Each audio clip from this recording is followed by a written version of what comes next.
our coverage here at Origins 2018, live with the Dice Tower, our summer preview. Right now I am sitting with Nick Little from Indie Boards and Cards. Hello, Nick. Hello, how are you? Lovely to see you. It's nice seeing you again. You've brought a number of things for us to look at and a lot of really pretty art. So where would you like to start? We're going to start here with Shogunate. Okay, so Shogunate is a game that just came into retail a couple of days ago. So it's brand spanking new. That's right, it's new here for Origins. So in Shogunate, you're going to play like a noble person in feudal Japan, and what's happened is the recent shogun has fallen. So you're going to be aligned to two of the different clans here, and here are the leaders of the clan. So this is the dragon leader and the scorpion leader and the dragon leader, etc. You're going to be dealt two of these cards. So you're going to be aligned to the viper leader and the wolf leader. But this is a social deduction game. Right. So it's hidden, right? So you don't know. You don't know that. Don't cheat. Exactly. So what's going to happen is at the end of each round, based on what the plot card says, the leader in these positions are going to score that much honor. So at the end of this round, the person in first will get 1, the person in third will get 3, etc. And this will change every round. So when the next card comes up, it'll care about different positions. Right. Okay. So the way these leaders are going to move is that everyone is going to have a hand of action cards, and everyone is going to choose one and put it face down, simultaneous action selection. Mm-hmm. Once that happens, you're going to reveal it. So I said everyone, but that's not entirely true. There's one person that's going to be the Hatamoto this round. So the Hatamoto determines in what order the actions resolve. So that was the big thing that hooked me, was that's a twist on simultaneous action selection. For sure. Yeah, so all these cards will manipulate the order of the leaders, but the Hatamoto will determine which ones get moved. So obviously the person who acts last is going to have the most power over where the leaders are going to end up. The other thing that really hooked me is the fact that you have 2 allegiance cards, right? So this isn't like a hidden identity game. You basically kind of have 2 identities. So you in a full 6-player game, there'll be probably 2 people that you're teamed with, and you need to figure out who those are so that when you're Hatamoto, you can give those people the power to put you in the best position. Right. So there's a lot of subtlety, and you got to try and figure out why someone would move someone else. There's a lot of play in the different actions here, and also Hatamoto feels initially like you have the most power in the game, but the truth is, you just determine the order. You don't determine which leaders are moving or where they're moving to. Sure. So no one ever has like full control of the game, and you're always trying to parse out what's going on. What you're trying to do is get your 2 leaders to have a total of 12 honor or more at the end of a round, and then if that's the case, you reveal your leaders, and whoever has the most honor wins the game. And is it both of the players that have the leader? So if there's 2 players that have the same leader in a same clan? They're both scoring that amount. Gotcha, So you might have 7 on one and 5 on the other, and I might have 7 and then like 3 on the other. So there's still individual victory, even though there's some kind of potential teammanship around. Exactly. Gotcha. Or you might think that you've won because you've got 12, but actually I got to 13 because we shared the 7, but my other guy was a 6. Awesome. Okay, that definitely has some twist to it. So that is Shogunate, and it's available now. It's available now. And it's in the kind of social deduction game it's going to play. It plays 3 to 6 players. Okay. It plays in about 20 to 25 minutes. Super quick. And I mean, really, when you're looking at this, it's very, very compact. Right. As far as like how much table space. It's a small box game. Yeah, it doesn't take up a bunch of real estate. And to me, my favorite part of the real estate that it does take up are these cards. I love looking at those cards. Yeah, the cards have really stunning quality art on it. And then, do you know what the price point is on this for anybody who's interested? It is 20. So, I'm sorry, $20. $20. Inexpensive. Social deduction. Awesome. You got it. Great. What's over here? So over here, the next game I want to talk about is called Exodus Paris Nouveau. So this is the next game in the dystopian universe. So that's the one that brought you Coup and the Resistance. Resistance, exactly right. Yep. So, and those games, both have a big social deduction element to them, obviously. So we knew that it was a tall order to put another social deduction game in that universe. And interestingly enough, Martin Wallace is the designer of this game. So not someone that's known for social deduction games. I mean, whoa. He told us he wanted to design a game for us, and he brought it to us. And we were like, well, we kind of like it, but these 2 things need to be fixed. He changed them, and the game works out great. It was like literally 2 rounds of... I mean, that is quite the pedigree to have from a design perspective on this. Yeah, we were honestly surprised because, that's a number crunching, break out your abacus economic guy, So in this game, you're all going to be playing rescuers who are trying to save these refugees from Paris Nouveau. But the problem is, on our team of rescuers, some of them have been hired by the evil corporations, and they're basically hunters. They're working for the hunters. So what's going to happen each round is that somebody's going to be elected leader, and I'll come back to how that works in a second. But once you determine who the leader is, the leader will pick someone else to be Taylan Charlie. He's the guy that's bringing up the rear of our group here. Okay. So what's going to happen is the leader is going to get to play a card for the rescuers, and you're just going to lay it out here where the rescuers have cards already. The cards have an amount of distance, so you need to keep ahead of the hunters. Sure. They have an amount of people that you've rescued. Okay. Victory points. They have whether or not you take an injury when you play it, and then whether or not you lose cover when you play it. Okay. Okay, so everyone's going to have 2 cards in their hand, but the thing is, I don't just get to pick a card from my hand and play it. What's going to happen is everyone is going to submit 1 card to me, and they can say whatever they want about the card. They can be truthful or lie. And then of all the cards that were submitted, I'm going to pick 3, and I can pick the one that I submitted and just not pick yours. Once I do that, though, I take 1 off the top of the deck, I shuffle them, and then I discard 1 at random. Oh, okay. And then I look from here, and I choose which one I want to play for the rescuers. Now, keep in mind, I could be a hunter.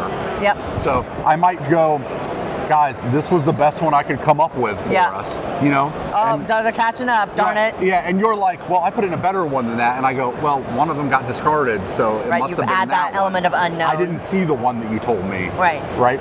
So, and then Taylan Charlie will get to play a card for the hunters. And again, Taylan Charlie could be a hunter, could be a rescuer, so his motivations or her motivations might be different.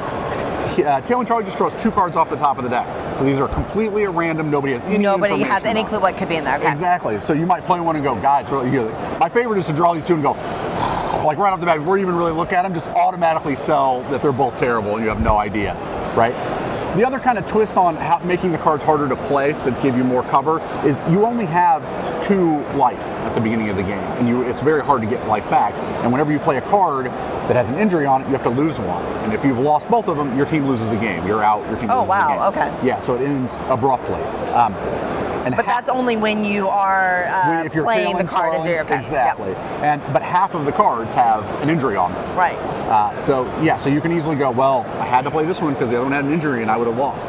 So it's one of those games where even if you don't like the lying elements of social deduction games, like the deck covers for you very easily, and you don't have to like come up with some story as to why you played this card because there are so many. Because mechanically, there's something in the game that's feasible. Yeah, there's like a lot of bad cards for you. Also, it's a social deduction game where it's not like there's a hidden traitor. It's the teams are equal. They're balanced. It's a 4 to 6, and even in the 5-player version, you don't know which team has 3, and you don't know your teammates from the beginning. So you're trying to parse out who it is with all this kind of weird information that you may not be able to fully track. Now, I skipped over how you determine leader. Right. And this is where you're going to feel Martin Wallace's influence. Okay. You're going to start with 10 voting chips, and you're going to have to use only those 10 over the 7 rounds of the game. So you're going to take them all, put them under the table, grab some of them, and do like this. And then you're going to get to choose who you want to vote for to be leader. Okay. And then that person will choose who gets to be Taylan Charlie. Okay. So you need to kind of figure out who's on your team, or at least you need to kind of broker what they're going to try and do. And even a lot of times you don't want to be leader, or maybe you don't want to be Taylan Charlie because you only have 1 life left, and you may just draw a couple of bad cards. Right. So it's a very interesting, it feels very reminiscent of Resistance, because you have the balanced teams and you're working toward these goals, but it also feels like other games. Dark Moon was like the first one that came to mind because a lot of times you have to play something bad in that game. But yeah, it has a lot of kind of callbacks to other games while having these kind of unique mechanics to this genre. Like you don't see a finite resource used to determine who is the leader in social deduction games, right? It's always everyone gets a balance amount of cards. So I like to compare it to Resistance, but with like a little bit more agency. Which a lot of people could find really appealing. Right, exactly.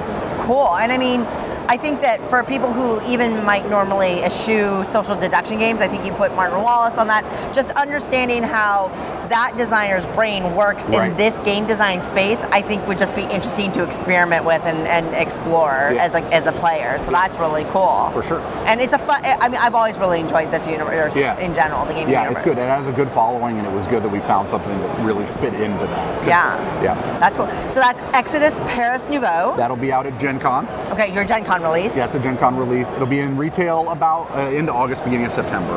Okay. So shortly And this after. is another pretty inexpensive game, I think? Yeah, this is another $20 game. Another 20, it's this nice little compact $20 box, it sounds like. Yeah, this is our $20 box. This is where Resistance comes in and Avalon. Absolutely so perfect. That's what we shoot for. Awesome. Yeah. You have one more box on the table, but not spread out. Did you want to talk a little bit about that? Let's talk about Don't Mess with Cthulhu Deluxe. So Don't Mess with Cthulhu came out 2 years ago, and it sold out kind of relatively quickly, and there were some things about it we were considering updating or changing, but we ended up not updating the theme at all. We ended up leaving it with the Don't Mess with Cthulhu theme. We did change the box cover, and then what we did is to make it deluxe, we included all of the kind of mini expansions that were stretch goaled into during the Kickstarter. And then we put it in a bigger box, and like I said, so it holds everything. Great. So if you're familiar with Don't Mess with Cthulhu, the game is entirely the same, and the vast majority of the art is the same. If you don't have those expansions, you might want to buy this. Also, if you're familiar with Don't Mess with Cthulhu and you're a big fan of it, you may just need to replace your cards. They're worn out. They're done tired. This game gets played like religiously. The people that I find that come up to me that go, I love this game, I don't know why more people don't know about it. Well, we're trying to serve that market for it. So if you're not familiar with this is another social deduction game. It is, I like to say, it's Fisher Price's my first social deduction game. It is the simplest to play and understand social deduction game. Basically, you're either an investigator or a cultist. If you're a cultist, you're trying to find Cthulhu. And if you're an investigator, you're trying to find the Elder Signs. And you have to find one Elder Sign per player in the game, basically. Everyone is dealt 5 cards, and starting with the first player, you have to say how many Elder Signs you have in your hand, but you can lie. And you can say that you have Cthulhu or not, it doesn't matter. And then you shuffle them up and you lay them face down in front of you. And then everyone else does the same thing. So now you know if people are claiming that there are more Elder Signs than are in the game or not, because there's always one per player. And then the first person has a flashlight token, and they point at one of the cards that someone has laid down. That card gets revealed, and it goes in the middle. If it's an Elder Sign, that's great for the investigators. If it's Cthulhu, the game ends immediately, and the cultists win. So that adds a level of suspense to every card that gets turned over, because the game could end immediately. So that person who has the flashlight token now picks another card. They can go back to the person, so you may just go back and forth with 2 people.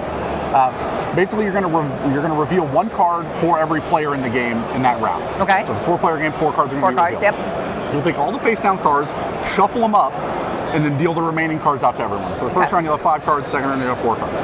You repeat the part where you say, oh, I have 2 Elder Signs, you shuffle them up and put them down. And then you just keep going until either 4 rounds have been played, in which case the cultists win, or Cthulhu has been revealed, in which case the cultists win, or all the Elder Signs. Elder Signs, So it's very simple to understand. Like the lying is kept to you can lie or you can't lie. It's often very hard to determine, but it ends up being like a really fun and fast-paced game. Super quick, right? Exactly. It doesn't have the intensity that Coup or Resistance has, where you're like, oh, I'm going to ruin the whole game if I lie, because the game could just be ruined by Cthulhu getting flipped over at any moment. So that's Don't Mess with Cthulhu Deluxe. And that is available. That'll also be available at Gen Con. It'll also be available beginning of September in retail, and it's $20. $20, 4 to 8 players. Lightweight deduction. So all these are social deduction games, some hidden identities going on here. What you know us for, basically. A wide variety to select from, for sure. Agreed. Nick, thank you so much for joining us and showing off all the pretties. Appreciate it. You're certainly welcome. Thank you, everybody, as well, for joining us in the Dice Tower at Origins 2018. We really appreciate it. We hope you're enjoying our coverage. Please stay tuned and check out our next video, where we're going to bring you more of the gaming goodness from Origins. We'll see you next time.